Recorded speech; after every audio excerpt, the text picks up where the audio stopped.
When does a simple app update become a corporate crisis? Today we're digging into Sonos' CEO departure. Sonos' CEO Patrick Spence resigned after a problematic app update that left many of their systems non-functional, which matters especially for Sonos users because it highlights the critical importance of software updates and maintaining customer trust and product reliability in tech companies. And I just find it crazy that a company like this would deploy an app update meant to enhance customer experience that ended up being bad, negative. Like, don't you test that first? Today's video is brought to you by Brain.fm, science-backed focus music that sounds great, by the way. You can check it out, linked up down below. Now, just looking at what's being said out there, it's actually pretty mixed. It's not like everyone's angry or everyone's not over this. Some people said like this is a necessary change. So the dude actually leaves with 1.9 million as a severance package in his pocket for screwing up. So there's that. I can guarantee that moving forward, everyone at Sonos is going to do a lot of testing before they drop another update like this before, which you would think at a company like Sonos that big, you would think actually they wouldn't be very agile and that they would do nothing but testing.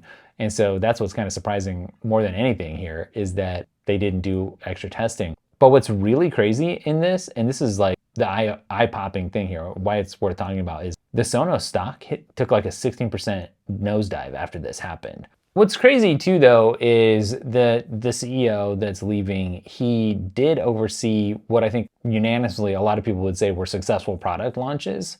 So it's like everything. It's not always 100% good or bad. There's always this like dual perspective that you can have on anything. This happens with Apple stuff all the time, by the way. Apple will come out, but they'll catch it in the beta. They'll put something in the beta for a new OS or just an individual app.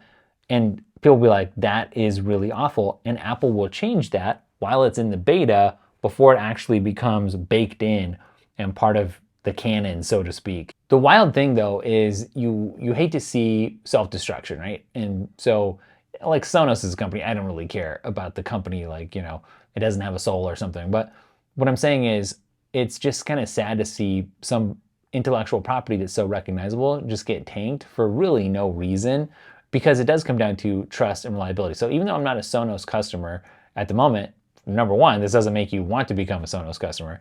But also beyond that, those who are heavily invested into the Sonos ecosystem, I gotta say they're probably really bumming out about this because you can spend a lot of money on anything audio related, especially in the premium category here. Now you could go even more premium than Sonos, but it's not like these are cheap products, right? And you have high expectations.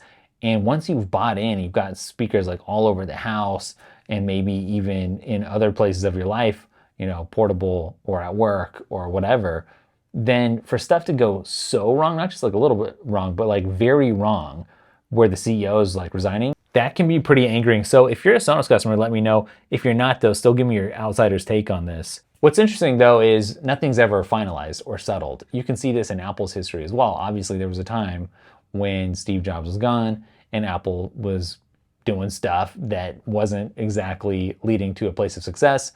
And Jobs came back, axed some stuff, got things back in order. The company survived and thrived. And maybe, that success is not going to be baked in forever either. Look at a clip or two ago on this channel, we were talking about, is Apple still innovative? We're talking about the Mark Zuckerberg thing. Like nothing's ever set in stone. And so if Sonos has had this flop and, a big mix up, doesn't mean that it can't come back and be better than ever. And at some point, no press is bad press. Like, everyone's talking about Sonos, you should capitalize on this. And the right CEO, the interim CEO, could really turn this negative into something very positive if they parlayed it. I just want to take a brief second and let you know about our sponsor today, Brain.fm. I love Brain.fm. I'm literally never without this app on my Mac, on my iPhone, wherever I go, because it just sounds so good. But it's not just about the sound. Brain.fm is science-based, science-backed, and it will help you actually concentrate better. So it actually works as fast as just 5 minutes. And I love the interface. And it just really has quite an effect. Check it out. As you can see, people really love it. And if you check the link down in the description, you get 30 days free.